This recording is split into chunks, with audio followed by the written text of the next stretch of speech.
Bueno, ¿cómo están? Muchas gracias por estar acá en este espacio virtual y acorde al tiempo que estamos viviendo, de tratar de cumplir el aislamiento, la cuarentena y cuidarnos un poco entre todos. Y muchas gracias por participar en estas charlas informales así sobre la realidad internacional y el coronavirus, en estos tiempos que son un poco difíciles, pero que me parece que no nos tienen que amilanar en el tema de tratar la realidad internacional y ir viendo cómo le afecta esto del coronavirus, ¿no? En este caso, la propuesta que tenemos nosotros tres es hablar sobre el continente que estudiamos y que tanto nos gusta, que es África, y un poco analizar cómo está impactando esta pandemia y qué características tiene este continente, ¿no? No sé cómo lo verán ustedes, yo pienso que la pandemia encuentra a África un poco más tardío que otros continentes, casi paralelo a Latinoamérica, y también la encuentra en un momento de crecimiento económico, ¿no? Representado no solamente por los números y las cifras, que marcan que lo que crecen algunos estados africanos lo que han crecido y lo que están creciendo algunos estados africanos en los últimos 10 años, sino también por algunas interesantes iniciativas continentales que hay que ver cómo resultan, ¿no? Pero que son importantes porque a partir de la Unión Africana se está tratando de empujar al continente hacia otro lugar en la escena global, como podría ser, ya les digo, habría que ver cómo resulta, pero cómo podría ser este intento de hacer un área de libre comercio en África, tratar de vincularse a Europa de otra forma y no siguiendo los vínculos coloniales o que implican el coloniaje, ¿no? En fin, la encuentro con estas iniciativas que seguramente, como va a pasar con el resto del mundo, se van a ver perjudicadas por el coronavirus, ¿no? Creo que, digamos, tanto el crecimiento experimentado por algunos estados como este tipo de programas seguramente van a sufrir, ¿no? El ralentamiento de la economía internacional o esta parálisis que ya la estamos viendo y todos los efectos económicos que significa esto, ¿no? Ya que estamos hablando de algunas iniciativas globales, creo que es interesante lo que está haciendo la Unión Africana, tampoco sabemos cómo va a resultar, pero lo que está haciendo respecto al tratamiento de la pandemia, ¿no? No solamente que cada Estado la enfrente individualmente, sino también tratar de implementar una estrategia conjunta tendiendo a dos cosas. Por un lado, sinergizar los esfuerzos de los estados, los partners no continentales y la OMS para el tratamiento de la pandemia.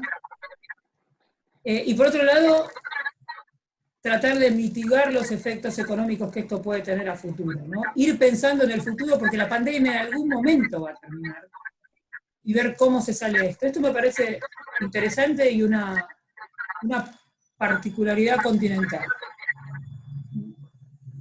Por otra parte, creo que el continente africano tiene además en sí mismo algunas cuestiones particulares, ¿sí? como son el tema de poseer conflictos armados con los consecuentes campamentos de refugiados y desplazados internos, lo cual puede agravar la situación, ¿no? Yo solamente pienso que significaría un brote de coronavirus en el campamento de Dadaab, por ejemplo, por poner un ejemplo nada más, y creo que la crisis humanitaria se agravaría muchísimo, ¿no? Muchísimo respecto de eso.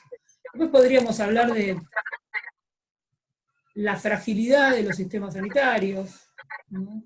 Y de algunas otras características que tiene el continente. Por otro lado, creo que se han tomado las medidas generales, se han tomado en otros lados, como son las cuarentenas, el aislamiento, el confinamiento obligatorio, el cierre de fronteras, ¿no? La suspensión de las clases, los espectáculos públicos, con dispar acatamiento. Pero bueno, digamos, y también con algunas excepciones, ¿no? Con algunas excepciones. Guinea ha hecho elecciones en medio de manifestaciones multitudinarias, ¿no? Con lo cual algunas otras medidas se pueden ver visto opacadas. Algo parecido pasa en Mali. Y hay otra cosa que es importante, que también podríamos hablar acá, que es la cantidad de estados que tienen toque de queda, ¿no? Que también tiene que ver con una particularidad, una particular relación entre gobernantes y gobernados, ¿no? El concepto del Estado, y cómo el Estado se maneja con la población, cómo la población ve al Estado, en qué sentido es necesario hacer este tipo de cosas para que se cumplan directivas del Estado, no sé. Da para mucho, no sé cómo lo ven ustedes, cuéntenos. Bueno, muchas gracias Silvia tomo la palabra en un momento, por esa introducción y estoy muy de acuerdo con esos lineamientos que fuiste marcando. De hecho, en base a la cuestión de elecciones, hubo unos datos muy interesantes de que en un principio había varias elecciones, tanto presidenciales y legislativas, en este primer semestre. Casi creo que eran 24 países dentro de África que tenían elecciones en el primer semestre del año. Y la mayoría lograron aplazarlas. Pero vi una analista el otro día, estaba tratando el tema y explicaba de que no es lo mismo una elección que un concierto, le hacía la comparación. Y un concierto lo podés aplazar, pero una elección tiene un montón de consecuencias políticas institucionales que no deberías aplazarlas, porque tenés el tema de la legitimidad de quién gobierna. Y esto fue algo que de alguna manera dentro del continente africano se tomó en consideración y de alguna manera varias de estas elecciones fueron aplazadas en aquellas que no eran estrictamente esenciales. Creo que si no me equivoco es Uganda quien tiene una elección ahora en mayo y todavía no la han aplazado porque hay algo de tiempo. También hubo una experiencia fue en África Occidental cuando estuvo el brote de ébola, que también realizaron una elección en medio del brote de ébola y tomaron ciertas medidas precautorias de prevención y lograron hacerlo de alguna manera bien. Si bien el coronavirus, a diferencia del ébola, tiene otro tipo de contagio y otra modalidad, tienen cierto know-how o experiencia como para poder tomar este tipo de medidas. Y creo que la cuestión de la experiencia y el hecho de que no es la primera pandemia a la que tienen que enfrentarse, demuestra que hay ciertos recursos que en el continente africano existen, que van más allá de la cuestión del tipo de edades o la capacidad del Estado o los recursos económicos. Bueno. Diego, te damos la palabra a vos. ¿Cómo estás? Bueno, muchas gracias. ¿Cómo estás? Muchas gracias por la invitación. Y bueno, yo en definitiva acuerdo en muchas cosas que han planteado ustedes. Yo haría un poco más de hincapié y me gustaría reflexionar un poco acerca del rol del Estado que ha tenido en África en los últimos, bueno, desde finales del siglo XX, ¿no? Hay un Estado en África que desde los años 80 fue debilitado a partir de las políticas de ajuste estructural, y eso de alguna manera hoy en día todavía se siguen pagando las consecuencias porque el Estado se ausentó fundamentalmente de la salud y de la educación. Entonces, de alguna manera, el Estado fue suplantado por la irrupción en África de las organizaciones no gubernamentales, por una reedición del neocolonialismo a partir de esto que planteabas vos de los acuerdos que se establecieron a partir de primero la Comunidad Económica Europea y posteriormente la Unión Europea con los países africanos, las relaciones bilaterales que también existieron entre los estados, lo que se autoproclamaban eufemísticamente como los donantes, es decir, las 6 metrópolis y los países africanos, y eso de alguna manera fue debilitando, en vez de fortalecer a la región, fue debilitándola, y específicamente en el área que nos interesa ahora resaltar, que es el área de salud. Con lo cual, África en estos momentos enfrenta una pandemia de una manera bastante compleja, con pocas posibilidades de financiamiento que provengan desde Europa, porque los estados europeos se están financiando a sí mismos, digamos, para resolver la situación. Hay quienes plantean, digamos, que la posibilidad de inversión, una inversión rápida desde los países africanos podría venir de una no digo condonación, pero una postergación de los intereses por parte de la deuda que pagan los estados africanos a los acreedores. Estamos hablando de alrededor de 20.000 millones de dólares que salen de África por pago de intereses de deuda. De esa manera, digamos, habría una inyección importante para afrontar la crisis sanitaria en el África. Después, bueno, obviamente que lo que fuimos hablando en otras oportunidades con ustedes y con otros compañeros acerca de los distintos, las ventajas y los inconvenientes que pueden existir en el África, las especificidades del continente africano para afrontar una pandemia de estas características. Hay elementos que la fortalecen y que la cobijan en a un mejor resguardo, y otros que efectivamente la debilitan y la ponen en un lugar mucho más precario, como en el caso de Latinoamérica en muchos casos, ¿no? Totalmente. Vos sabés que, ahora cuando te escuchaba, respecto a esto del rol del Estado, yo creo que eso es como central, ¿no? El rol del Estado es como central. Y una de las cosas que se está también hablando dentro de la Unión Africana es, digamos, que las supuestas ventajas de este crecimiento económico necesariamente se tienen que volcar al área de salud independientemente de la pandemia o no. O sea, ahora va a haber que volcarlo por la emergencia, pero luego de la emergencia es necesario, sobre todo la parte de sanidad pública, teniendo en cuenta que las inversiones que llevan a África, nosotros lo sabemos bastante bien, no van precisamente al área de salud, o sea, hay otras cuestiones. Y referido a lo que vos decías de la condonación de la deuda, es lo que se pidió en el G20, ¿no? Precisamente la condonación de los intereses, y en algunos casos la condonación de la deuda, ¿no? El aplazamiento y demás, ¿no? No solamente de plazos, sino además la revisión de las deudas, para hacer frente a la pandemia y para salir en realidad adelante. Y otra cosa que también hizo hincapié tanto el G20 como la OMC es se había hablado el año pasado en la reunión, creo que en Arabia Saudita, este año en Arabia Saudita, de hacer un fondo, ¿no? de salud para el desarrollo de la estructura sanitaria en África, y que se aplique, ¿no?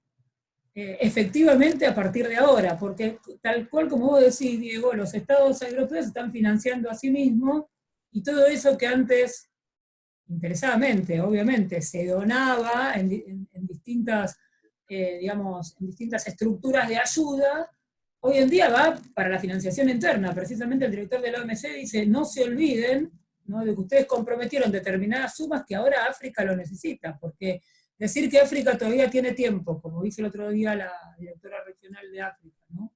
De la OMC, y tampoco no facilitar los medios con lo que los estados africanos contaban para ello, es un poco abandonarla a su suerte, que bueno, será discutible, pero que en realidad por todos los vínculos neocoloniales de los que estábamos hablando antes, cierta responsabilidad internacional debería haber. Si me permitís la palabra, creo que fue muy interesante el enfoque que dio el secretario general de Naciones Unidas, Antonio Guterres, respecto a esa cuestión. Al hablar de solidaridad internacional, entiende que el combate contra la pandemia tiene que ser holístico y generalizado, y que hay varias regiones alrededor del mundo que no tienen las capacidades tanto institucionales, gubernamentales o financieras para poder hacer las contenciones preventivas y básicas para el control de la pandemia. Y por eso trató de solicitar, además del cese de los conflictos, una especie de plan generalizado para el combate del coronavirus, con un presupuesto, a mi punto de vista, algo modesto, de entre 2.000 y 3.000 millones de dólares.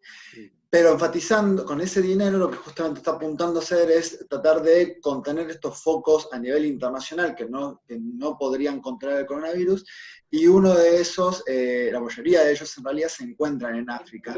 Y de alguna manera rescato, remarca esta cuestión de que si no hay un apoyo común o una solidaridad en común, entonces el efecto de las cuarentenas parciales que se están haciendo ahora parciales a nivel internacional me refiero, no tendría mayor sentido, porque el virus puede llegar a un lugar como Libia mencionabas, o Mali, puede mutar y posteriormente puede volver a generar una red de contagios y aunque logremos conseguir una vacuna en medio año, podría ser incluso inefectiva. Entonces, es muy importante mantener estos canales de solidaridad y de cierta cooperación, y creo que por eso gran parte del mainstream internacional se está tratando de debatir cuál realmente es la capacidad de la cooperación internacional, cuáles son sus alcances y limitaciones, y hasta qué punto se vuelve a revalorizar la cuestión de la solidaridad internacional sobre el individualismo tradicional dentro del sistema. Diego, ¿cómo lo ves? No, o sea, me parece bien lo que plantea Ricardo y concuerdo, digamos, y ojalá me parece es un escenario, digamos, al cual, digamos, uno podría apuntar, y efectivamente existen las declaraciones y esperemos que eso se pueda llevar adelante. Ahora, yo vuelvo a insistir con el rol del Estado, Yo creo que esta es una posibilidad, digamos, de rever nuevamente lo que ha pasado con el Estado en los últimos 40 años, digamos, ¿no? Totalmente. Porque si hay algo que tiene el continente africano, como muchas de las otras regiones periféricas del mundo, en donde el problema de muchos estados africanos no es que sean países pobres, que tengan un Producto Bruto Interno muy, muy bajo, sino el problema es la distribución de la riqueza. Entonces, si llega ayuda internacional al continente africano, pero esa ayuda queda en un grupo de élite enquistado en el Estado, estamos complicados. Digamos, lo importante es que esa ayuda llegue, que se produzca un reparto de la riqueza de muchos estados que tienen los recursos suficientes, pero no llegan a la población, a la sociedad civil. Entonces, en la medida que se vuelva a revalorizar el rol del Estado en el continente africano, yo creo que va a tener mayores chances. Y también me parece importante lo que estamos viendo también en este último tiempo, no solamente las instituciones a nivel supranacional, internacionales, que están actuando o buscando llevar adelante medidas de corte solidario para aquellos que más lo necesitan y que no pueden hacer frente a esta pandemia, sino también ver, digamos, algo que tiene menos prensa quizás, pero el rol que cumplen determinados países periféricos en la solidaridad a partir, digamos, de la capacitación, el envío de insumos y de profesionales, como es el caso de Cuba, por ejemplo, que está enviando médicos a países africanos. Vuelve Cuba nuevamente hacia el África brindándole esa ayuda, una ayuda que tampoco nunca desapareció, porque gran parte del personal de salud africano ha sido formado en Cuba, muchos de ellos. Y también con el complemento ahora de China, ¿no? De China, que también tiene una presencia en África importante, y que a partir de esos profesionales comienza, digamos, también a brindar capacitación para incrementar esa masa crítica de personal vinculado a la salud. Sí, tal cual lo que estabas diciendo bueno, no solamente que es así, sino que además sería lo que estaría bueno que pasara, ¿no? Lo que vos remarcás de Cuba y China es algo que no hay que olvidar, porque siempre se ve otro aspecto de la cooperación, en ese sentido, en realidad de la cooperación, de la inversión o de lo que uno le quiera decir, ¿no? Eso es verdad, de hecho están entrenando a enfermeros y paramédicos, ¿no? Por el rol central que tienen dentro de la pandemia, ¿no? Y tal como vos decís, yo creo que es para todos, pero en este caso nosotros estamos hablando del continente africano, que hay que verlo como una oportunidad, ¿no? La epidemia hay que verla como una oportunidad. Y esta pandemia puede ser una oportunidad para el rol del Estado en África, que era lo que vos mandabas antes. En definitiva, para rediseñar el rol del Estado, ¿no? Que desde su formación con ese sustrato colonial, digamos, que tiene, ¿no? La pandemia te da la posibilidad de rediseñar el Estado, un Estado que esté con otra relación entre gobernantes y gobernados, ¿no? Un Estado que se encargue de la sociedad civil, que privilegie la educación y la salud, que esto parece un spot publicitario, pero en realidad no lo es, en realidad son las funciones básicas del Estado, ¿no? Y que no sea visto como un Estado predatorio o un Estado neopatrimonial, sino que en realidad sea un Estado que apoye a sus habitantes en las necesidades básicas y que mejore la calidad de vida, porque si no el desarrollo, con mucho crecimiento que tenga, olvídense. Bueno. Sí, se coloca justamente una limitación a lo que eso es el desarrollo del Estado en base a la cuestión del crecimiento, y si lo vinculás con respecto a la pandemia, estoy de acuerdo, o sea, es efectivamente una oportunidad. De hecho, ha habido varios trabajos que hicieron una comparación con el brote de ébola en Guinea y las evoluciones ahora, y muchos han denotado que la experiencia del Estado respecto a la pandemia permitió, con los recursos que tenían, actuar rápidamente. Es decir, controles aeroportuarios, tratar de controlar la población, hacer algunos cierres de escuelas, en la medida de lo posible y de las capacidades que tenían.